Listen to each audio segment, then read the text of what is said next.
En la jornada que celebramos en la Universidad Autónoma para conmemorar los 2500 años de las batallas de Salamina y de las Termópilas, voy a intervenir basando mi charla en los documentos epigráficos, las inscripciones que los griegos grabaron probablemente muy poco después de las hazañas que llevaron a cabo en estas grandes batallas.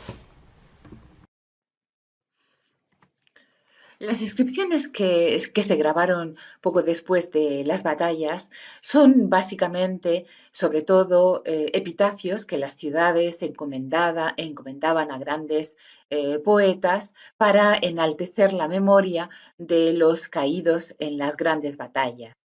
Mm, Afortunadamente, autores literarios como historiógrafos como Heródoto nos transmiten alguno de ellos, como el famosísimo epitafio en honor de los soldados caídos en las Termópilas, cuya versión en latín está en las Tusculanas de Cicerón. Es menos conocida y por eso también me ha gustado presentarla aquí.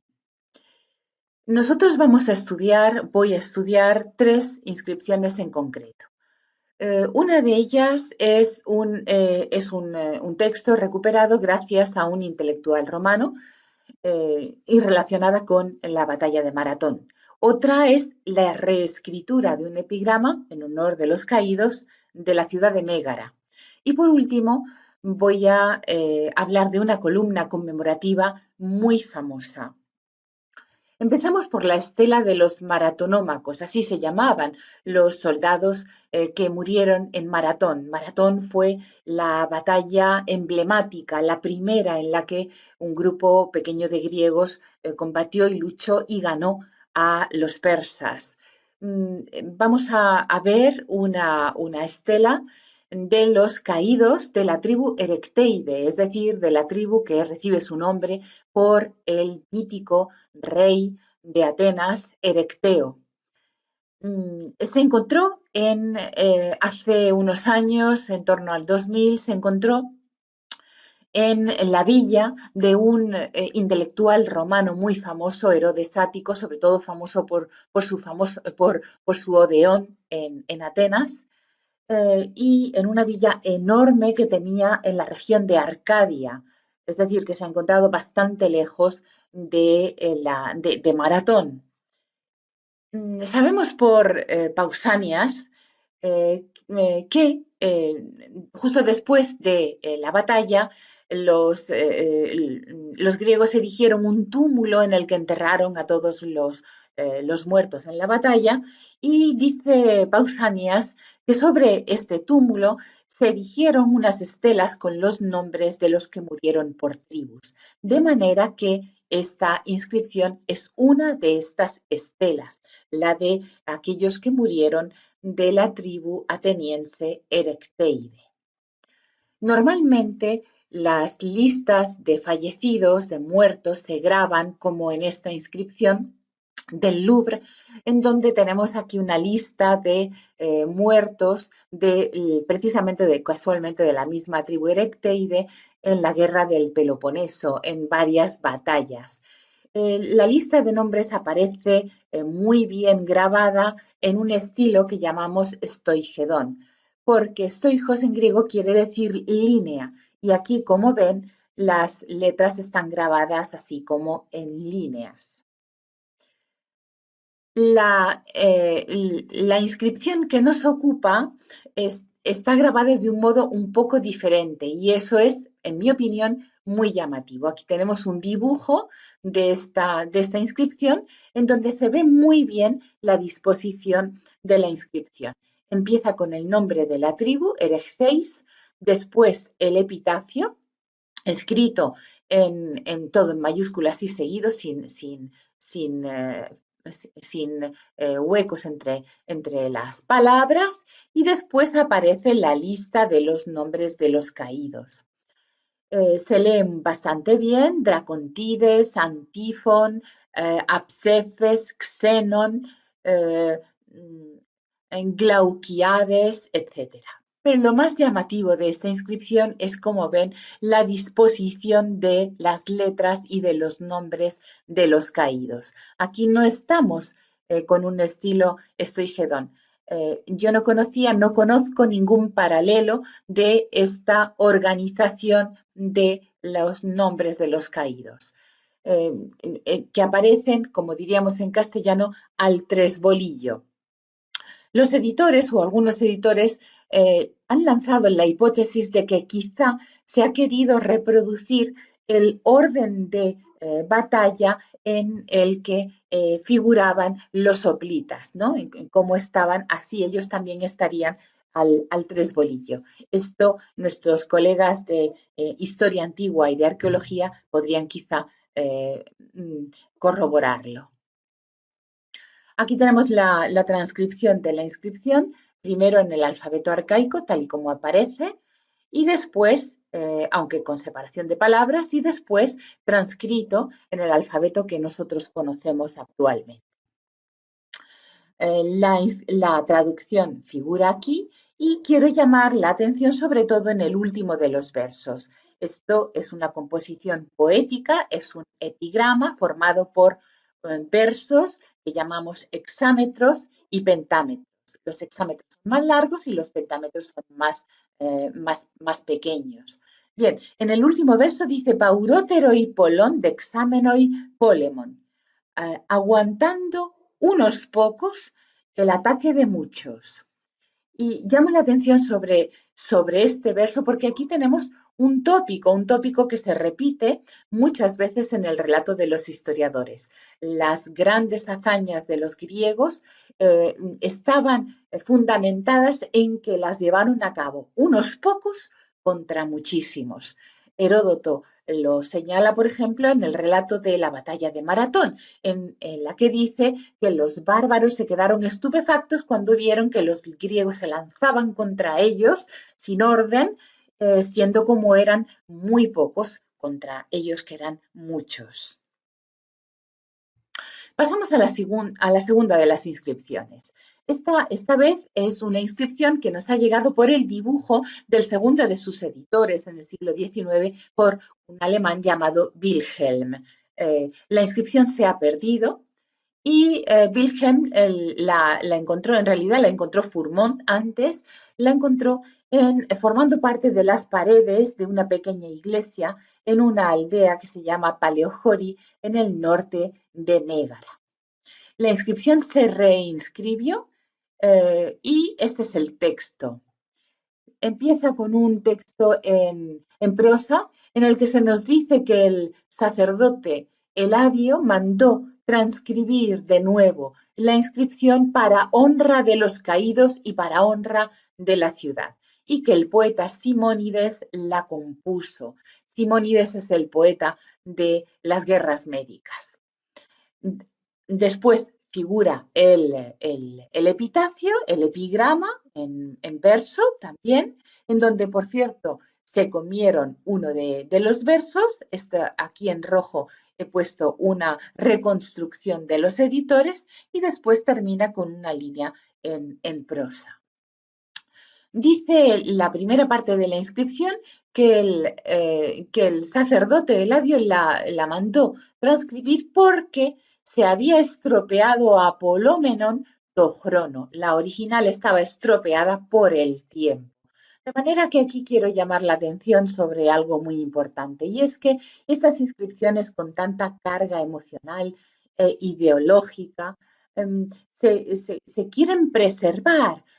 Los griegos quisieron preservarlas para siempre, para que las generaciones venideras, siguientes, no olvidaran estas grandes hazañas que marcaron la historia de los griegos. Y este es un ejemplo.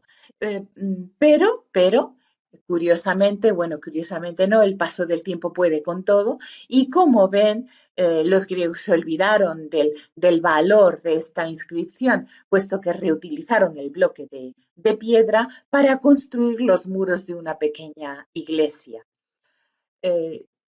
Cuando la transcribieron casi perfecta, es decir, la transcribieron muy tarde, mucho después de las guerras médicas, ni más ni menos que en el siglo V después de Cristo, y la transcribieron en el alfabeto y en el dialecto antiguo de Mégara, un dialecto que llamamos dorio, pero se les escaparon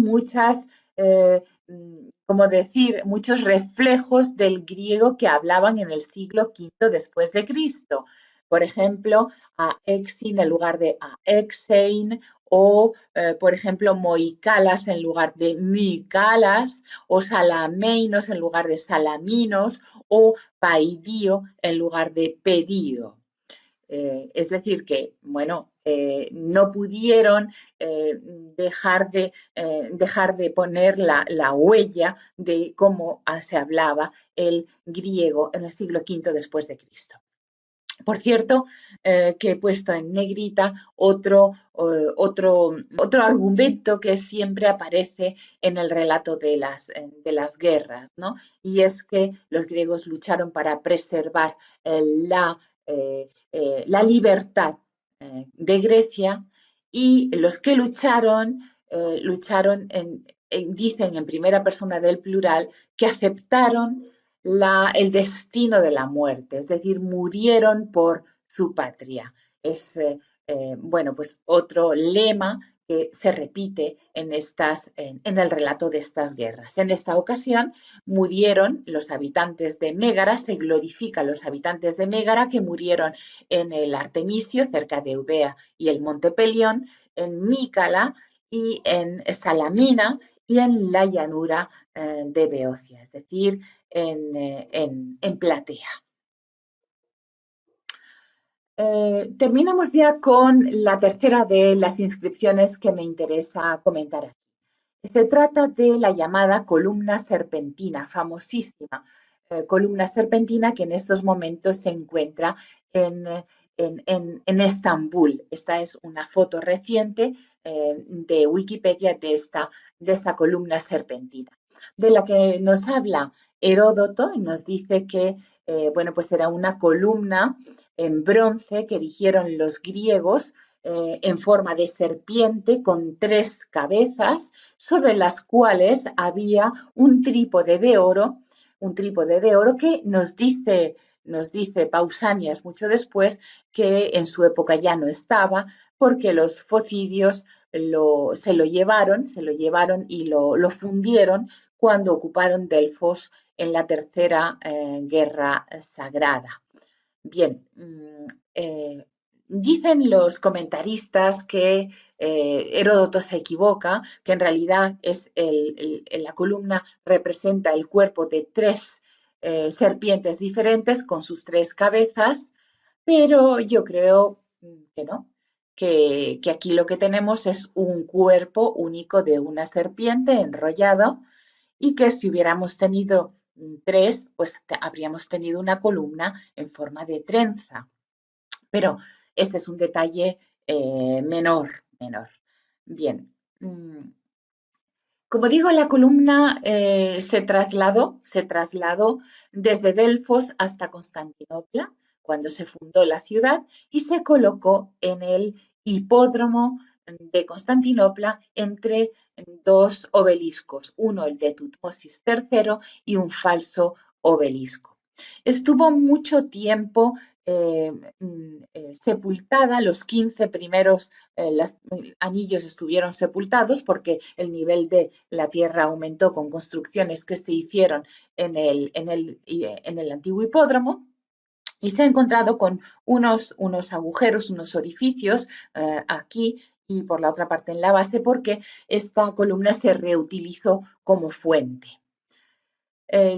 Cuando se encontró, bueno, pues se publicó la inscripción que está grabada en sus anillos y en la que figuran los nombres de las ciudades que tomaron parte en las batallas contra los persas.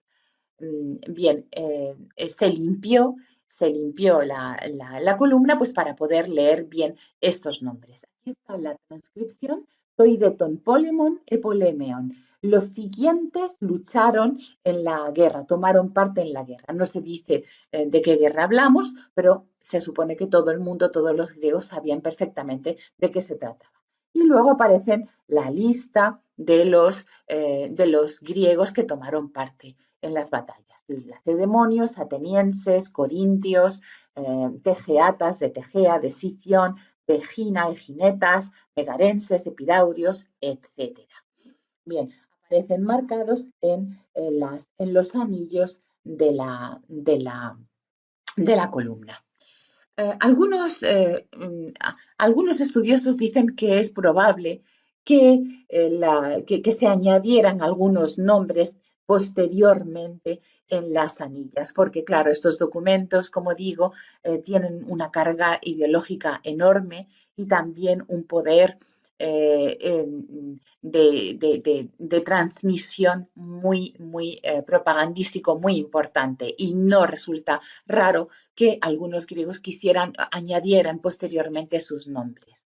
No lo podemos demostrar desde el punto de vista epigráfico, pero sí conviene recordar que Tucídides nos dice que el general lacedemonio Pausanias tuvo el atrevimiento de mandar grabar 2 dísticos elegíacos, atribuyéndose el mérito de la victoria de los griegos, y que los lacedemonios borraron después ese dístico y mandaron grabar los nombres de todos los griegos que participaron en esta batalla. No tenemos ningún resto de ese dístico que se borró, pero bueno, es importante este testimonio de Tucídides. En esta foto que procede del archivo fotográfico de la famosa epigrafista Lillian Jeffery, bueno, pues se ven muy bien las letras marcadas en el bronce. Aquí, Leucadioi, por ejemplo, se lee perfectamente. Nos recuerda esta columna serpentina con 3 cabezas al monstruo híbrido que figura que estuvo colocado en uno de los frontones del antiguo templo de la Acrópolis, el Hecatómpedon, cuya foto pues pueden ver aquí. Un monstruo de 3 cabezas barbudas con un cuerpo de serpiente, con un único cuerpo de serpiente. Yo creo que la columna se parece mucho a esto. Las cabezas de la serpiente se cayeron por su propio peso en torno al año 1700, pero se conserva una de ellas en el Museo Arqueológico de Estambul. El significado de la columna que cayó en el olvido, y la columna simplemente fue un objeto decorativo durante muchos años que llamó la atención de viajeros. Sin embargo, en 1579, un estudioso francés fue el primero que señaló por escrito que se trataba de la antigua columna de Delfos. Dice en concreto, el motivo por el cual esta columna fue colocada aquí, pues ya no lo recuerdan los habitantes de Constantinopla, que hacen muchas fabulaciones al respecto, aunque son tonterías, porque ignoran las historias de sus antepasados. Y dice que efectivamente se trata del trípode, el trípode famosísimo que el lacedemonio Pausanias y las ciudades griegas consagraron a el Apolo de Delfos después de la batalla contra los medos. Sin embargo, en el Diccionario de Arquitectura Civil e Hidráulica de 1755, en el capítulo dedicado a distintos tipos de columnas y en la entrada dedicada a la columna serpentina, se dice lo siguiente. Se llama así a una columna hecha de 3 serpientes enrolladas, cuyas cabezas sirven de capitel. Hay una columna de bronce de esta naturaleza en Constantinopla, en la plaza llamada Meidan, que fue en otro tiempo el hipódromo, que Pierre Gilles, es decir, el historiador del que hemos hablado justamente anterior, da cuenta en sus viajes. bajo el nombre de columna délfica, porque él cree, es decir, que no lo tienen muy claro los del diccionario, que había servido para llevar el trípode de Apolo en el templo de Delfos. Y un dato muy interesante es que dicen que hoy en día la gente llama a esta columna el talismán o la columna encantada. Es decir, que de nuevo, otra vez los esfuerzos de los griegos porque no se olvidaran estas hazañas caen en el olvido finalmente cuando pasa con el paso del tiempo. Los primeros dibujos de este monumento tan singular que llamó la atención ya a los propios griegos, porque autores no solamente Heródoto nos habla de este monumento, y ni Pausanias, sino también Plutarco, Helio Arístides, Demóstenes, es decir, que era singular y llamaba muchísimo la atención. Como digo, aparecen en un manuscrito con dibujos de las maravillas de Estambul de 1574 y que se conserva en el Trinity College de Cambridge. Y aquí está la columna serpentina entre los dos obeliscos, el de Tutmosis y el falso obelisco tapiado. Y al fondo la basílica de Santa Sofía. Aquí se ve un poquito mejor. Bien. Y tenemos reproducciones posteriores también de la columna serpentina. Las tenemos en manuscritos que se conservan en la biblioteca del Palacio de Topkapi en Estambul, en unas miniaturas en donde también aparece dibujada. Por ejemplo, en una miniatura de 1580, en donde Mehmet el conquistador de Constantinopla en 1453, lanza su mazo contra las cabezas de las serpientes de una manera arrogante, pero vemos que el patriarca de la ciudad le avisa y le advierte de que está cometiendo un error porque probablemente va a desatar una plaga de serpientes en toda la ciudad. Hay más miniaturas de 1582 o de 1533 en un libro llamado De las celebraciones, en donde vemos que se adecenta el centro de la ciudad, el antiguo hipódromo, y se van a llevar a cabo cerca de la columna serpentina que se dibuja. Aquí también aparece entre los dos obeliscos. Algunas miniaturas son muy curiosas, como esta en la que aparecen una serie de tullidos que se acercan, o de ciegos, ¿verdad?, que se acercan o pasan por la columna. Quizá, bueno, pues por su poder de talismán podría ser. Y aquí pues hay una muestra de más celebraciones. En la columna aparecen en este grabado también de 1723, en donde hay una procesión, y aquí está. Aunque hemos dicho que probablemente a partir de 1700 las cabezas de las serpientes cayeron por su propio peso. Hoy en día es lo que queda, como hemos visto, y aquí tenemos una fotografía muy interesante de 1850, en donde, pues vemos la columna, por supuesto, sin las cabezas de las serpientes.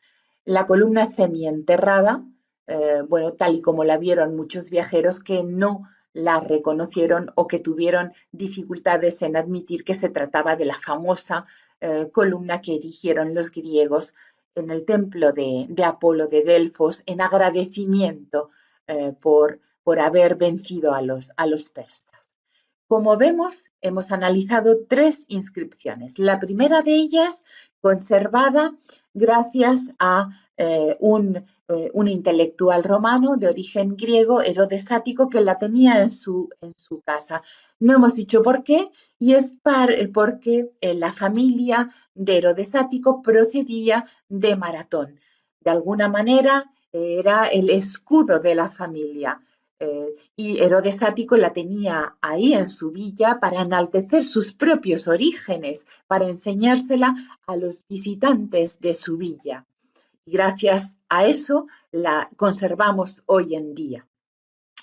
Hemos comentado una inscripción reinscrita, pero perdida. Reinscrita porque, bueno, pues porque los griegos no quisieron que se destrozaran, que terminaran en el olvido esas hazañas y reinscribieron estas inscripciones en muchos casos, como en el de Mégara, en una inscripción que se nos ha perdido, eh, para que no se olvidara, pero finalmente el paso del tiempo es inexorable y como vemos, esos recuerdos cayeron totalmente en el olvido.